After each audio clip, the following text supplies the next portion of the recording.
नमस्कार, श्री स्वामी समर्थ। तुमचं सर्वांचं आजच्या नवीन व्हिडिओमध्ये पुन्हा एकदा खूप खूप खूप मनापासून स्वागत आहे। आज मार्गशीर्षातला पहिला गुरुवार आहे आणि त्यासाठी सर्व तयारी माझी सुरू आहे। तर दरवर्षीप्रमाणे ह्या वर्षी सुद्धा मी देवीला हाच मुखवटा लावणार आहे, कारण हा माझा आवडता मुखवटा आहे आणि मी 3 ते 4 वर्षापूर्वी हा मुखवटा घेतला होता आणि तेव्हापासून दरवर्षी मी हाच मुखवटा वापरते। मुखवटा अशा प्रकारे मी व्यवस्थित साफ करून आणि पॅक करून ठेवते, जेणेकरून मला तो पुन्हा वापरता येईल। मार्गशीर्षातला पहिला गुरुवार असल्यामुळे मी त्या दिवशी लवकर उठले। लवकर उठून सर्व काही आधी घर वगैरे क्लीन केलं आणि माझी स्वतःची सर्व तयारी वगैरे आवराआवर केली आणि मग त्यानंतर मी सर्वात आधी देवपूजा करून घेतली।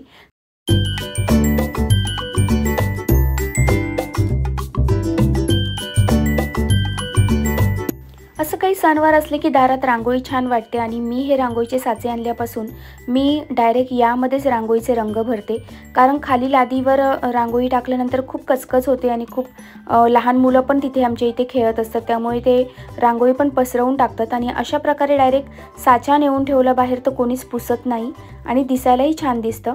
त्यानंतर मी घरात सुद्धा रांगोळी काढून घेतली, जिथे मला देवीची स्थापना करायची होती, पूजा करायची होती। पूजेची मांडणी मी चौरंगावर करणार होते, त्यामुळे मी सर्वात आधी खाली रांगोळी व्यवस्थित काढून घेतली आणि त्यानंतर मी चौरंग मांडणार होती।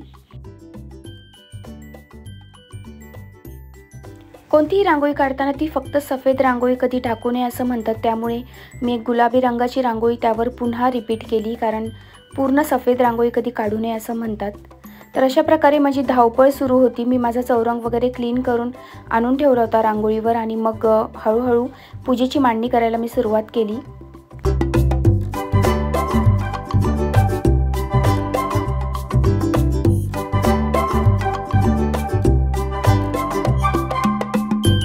सर्वात आधी मी गणपती बाप्पाची स्थापना करून घेतली। कोणत्याही पूजेची सुरुवात करताना आधी आपल्याला गणपती बाप्पाची स्थापना करावी लागते, तर मी सर्वात आधी बाप्पाची स्थापना आणि पूजा करून घेतली व त्यानंतर पुढच्या पूजेला सुरुवात केली।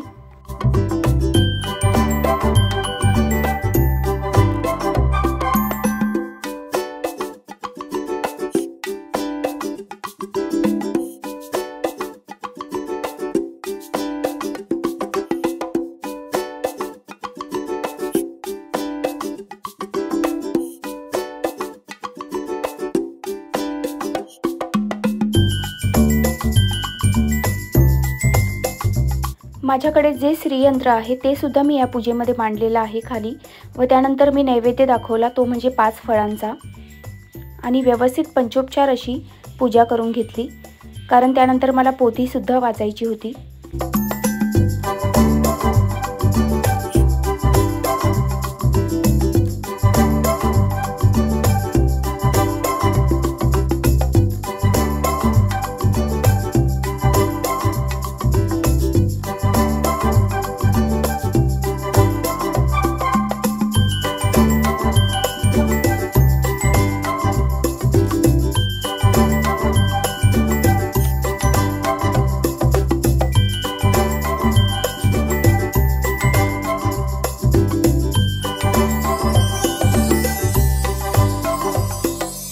पोथी वाचून झाल्यानंतर मी देवीची आरती केली व त्यानंतर देवीला मनोभावे प्रार्थना केली। तर आपल्या देवीचं रूप बघा किती सुंदर दिसतंय, किती चेहरा सुंदर दिसतोय देवीचा।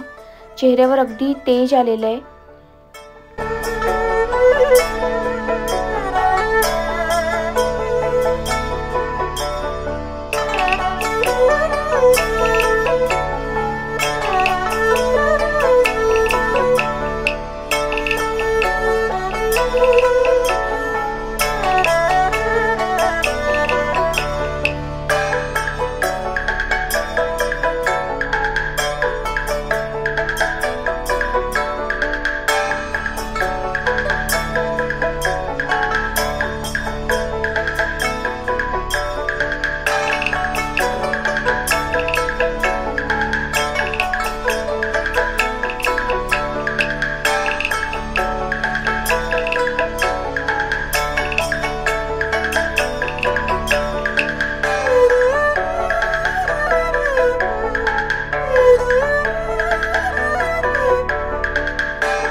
सण वगैरे असल्यावर आपल्याला संध्याकाळच्या वेळेला धूप वगैरे लावायला खूप आवडतं आणि खूप त्याच्यामुळे प्रसन्न वाटतं. तो हे जे आहे ना, हे पण एक कप धूप आहे, जो आम्ही देवाच्या एका ठिकाणी गेलो होतो ना, तिथून आणलं होतं. मला वाटतं पंढरपूरवरून आणले होते हे.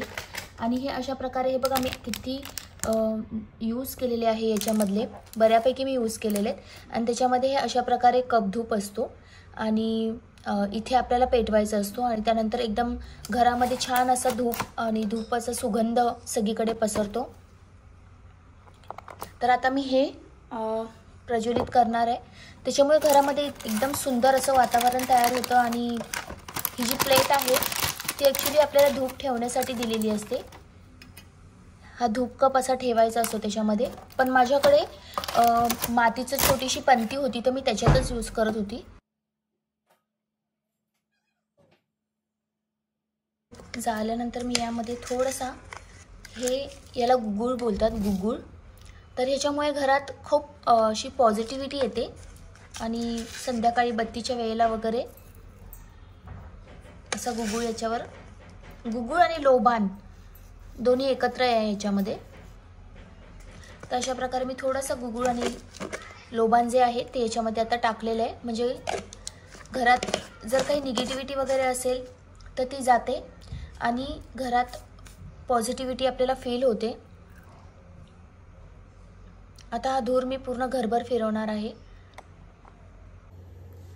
तर आज मार्गशीर्षातला पहिला गुरुवार. सर्वप्रथम तुम्हाला सर्वांना आजच्या, म्हणजे आता हा व्हिडिओ जेव्हा येईल तेव्हा कदाचित शुक्रवार असेल, पण तरीही माझ्यातर्फे तुम्हाला सर्वांना मार्गशीर्ष महिन्यातल्या पहिल्या गुरुवारच्या खूप खूप खूप मनापासून शुभेच्छा देते. आणि माता महालक्ष्मीची कृपा तुमच्यावर होऊ दे. तुमच्या सर्व अडचणी ज्या आहेत त्या सर्व माता लक्ष्मीच्या कृपेने दूर होऊ दे आणि तुमच्या आयुष्यामध्ये सुख, समृद्धी, ऐश्वर्य, संपन्नता सर्व काही माता महालक्ष्मीच्या कृपेने मिळू दे, अशीच मी स्वामींच्या चरणी आणि आई भगवतीच्या चरणी विनंती करते. तर माझी सुद्धा सेवा आज पूर्ण झालेली आहे. खरं तर कोणताही देव, जेव्हा एखादा सणवार असतात किंवा असे पूजा वगैरे असतात, तेव्हा आपल्या स्त्रियांची खूप गडबड होते. खरं तर आपण तर घरातच असतो, पण ज्या स्त्रिया बाहेर जाऊन जॉब करतात, काम करतात, त्या सुद्धा स्त्रिया घरात हे सर्व करून व्यवस्थित पूजा वगैरे करून ऑफिसला जातात. खरं तर खूप कौतुक वाटतं मला त्या स्त्रियांचं, ज्या घरातलं सगळं व्यवस्थित आवरून बाहेर जातात. असं नाही की आम्ही जॉब करतो मग आम्ही देवपूजा नाही करणार, की आम्ही ही सेवा नाही करणार. बऱ्याच अशा स्त्रिया आहेत ज्या जॉब करतात आणि ह्या सगळ्या सेवा करून मग कामाला जातात. तर खरं तर मला त्या सर्वांचं खूप नवल वाटतं. आज जेव्हा मी हे सर्व सेवा वगैरे करत होती ना, तेव्हा अचानक माझ्या मनात आलं की मी तर घरातच आहे, हाऊसवाईफ आहे, तरी सुद्धा माझी एवढी गडबड होते. म्हणजे सकाळी उठल्यापासून आपण कंटिन्युअसली उभे असतो, घरातली सगळी कामं आटोपून आपल्याला देवाची सुद्धा व्यवस्थित कामं करायची असतात, नैवेद्य असतो, आरती असते, तर आपल्याला एवढी कामं असतात की म्हणजे संपतच नाही ती कामं. एवढी कामं आपल्या मागे असतात. मग ज्या स्त्रिया घर सोडून बाहेर जातात त्यांना तर घरातलं पण मॅनेज करावं लागतं आणि बाहेरचं पण मॅनेज करावं लागतं. तर म्हणजे मला तर सर्वात आधी स्त्री शक्तीला एक प्रकारे मला सॅल्यूट करायचंय की आपल्यामध्ये एवढी ताकद असते की आपण सगळं काही हँडल करू शकतो. मग आपण बाहेर जाऊन काम करणाऱ्या स्त्रिया असू दे किंवा घरी राहून घर सांभाळणाऱ्या, माझ्या नजरेत सर्वच ग्रेट आहेत, सर्व स्त्रिया ग्रेट आहेत. तर आता माझी सेवा पूजा तर झालेली आहे. आजचा माझा हा व्हिडिओ हा मार्गशीर्ष महिन्यातल्या पहिल्या गुरुवारविषयी आणि मी ज्या काही सेवा पूजा करते त्याविषयीच होता. तर सेवा पूजा म्हणजे मी काही विशेष पूजा आणि सेवा केलेल्या नाहीये. जशी आपली नेहमीची ही जी पोथी असते, ही आपली जी माता लक्ष्मीची पोथी असते तेवढी पोथी वाचली मी, बाकी काहीच केलेलं नाहीये. काही वेगळी काही पूजा केलेली नाहीये. जी काही आपली चालत आलेली जी रीत आहे त्याप्रमाणेच मी सेवा आणि पूजा केली आहे, बाकी काहीच केलं नाहीये.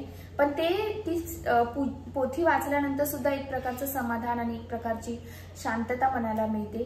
तर म्हणतात ना, देवाच्या चरणाजवळ सुख आहे. तसंच कितीही तुम्ही कुठेही फिरा, काही मजा करा, सगळं करा, पण जे ह्या पूजेमध्ये आणि सेवेमध्ये जी शांतता आहे, जी पॉझिटिव्हिटी आहे, ती बाकी कुठेच मिळत नाही. मला ना तुमच्याशी एक किस्सा शेअर करायचा आहे. आता आज मार्गशीर्षातला पहिला गुरुवार आहे म्हणून मला आठवलं सहज आठवलं म्हणून मी तुमच्याशी शेअर करते.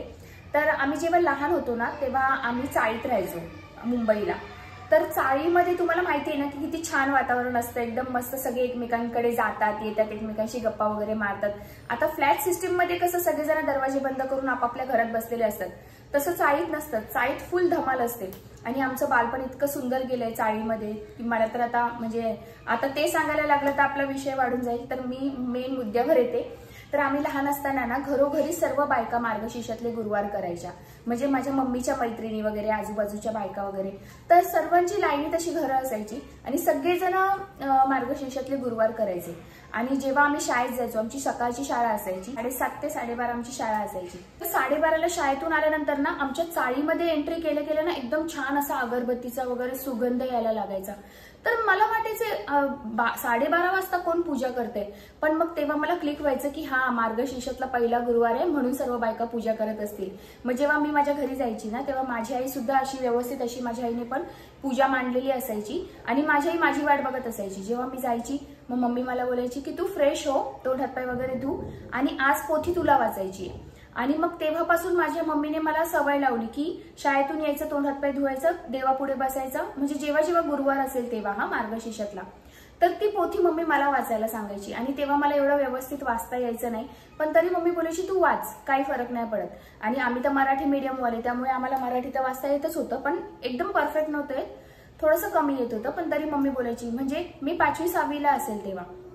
आणि मला ना ती पोथी वाचायची इतकी सवय झाली की मला खूप आवडायला लागलं. आणि कुठेतरी ना ते जे म्हणजे सवयी जे असतात ना आपली आई वगैरे आपल्यामध्ये गुंतवण्याचा प्रयत्न करत असते, म्हणजे ते संस्कार देण्याचे ते प्रयत्न असतो की मी आज करते तर तू पण उद्या मोठी झाल्यावर हे करशील. तर कुठेतरी संस्कार रुजवण्याचं काम आपली आई आपल्यासाठी करत असते. आणि ती गोष्ट ना मला इतकी अजून पण लक्षात येते. म्हणजे दरवर्षी मी जेव्हा जेव्हा ही पूजा करते तेव्हा तेव्हा मला आईची आठवण येते की ती मला कशी लहानपणी ह्या सेवेला बसवायची. म्हणजे हे संस्कार आपल्या आईकडून आपल्याला मिळत असतात. आज मी करते म्हणून माझी मुलगी करणार आहे. तर ही जी काही आपली संस्कृती आहे ना ती आपणच टिकून ठेवली पाहिजे असं मला वाटतं. आणि मी ह्या गोष्टीवर खूप जास्त विश्वास ठेवते की हळूहळू सगळं कमी होत चाललंय, पण आपण काही गोष्टी टिकवल्या पाहिजे. हो, माझ्या लाईफमध्ये एन्जॉयमेंट वगैरे तर असायलाच पाहिजे, पण ते सर्व करता करता आपल्याला थोडंसं स्पिरिच्युअल होणं पण खूप महत्त्वाचं आहे असं मला वाटतं. आणि ही जी आपली संस्कृती ती आपणच टिकवली पाहिजे, तर आपली पुढची पिढी हे सर्व फॉलो करेल. आत्ताच्या मुलांना जर आपण सांगितलं ना की तू हे वाच तर ते लवकर ऐकणार पण नाही. पण आमच्या लहानपणी असं होतं की आमच्या आईच्या नजरेला आम्ही घाबरत होतो. आई फक्त बोली ना की वाच तर गपचूप आम्ही वाचायला बसायचो. पण आजकाल सगळं बदललेलं आहे, ठीक आहे, पण तरी मला असं वाटतं आपण थोडंफार हे सगळं केलं, थोडंफार आपण स्पिरिच्युअल झालो तर आपली मुलं होतील, आपली पुढची पिढी होईल. तर आय होप तुम्हाला आजचा व्हिडिओ आवडला असेल. व्हिडिओ आवडला असेल तर नक्की लाईक करा, शेअर करा, सबस्क्राईब करा. चला तर मग पुन्हा भेटू अशाच एका सुंदर व्हिडिओमध्ये. तोपर्यंत श्री स्वामी समर्थ.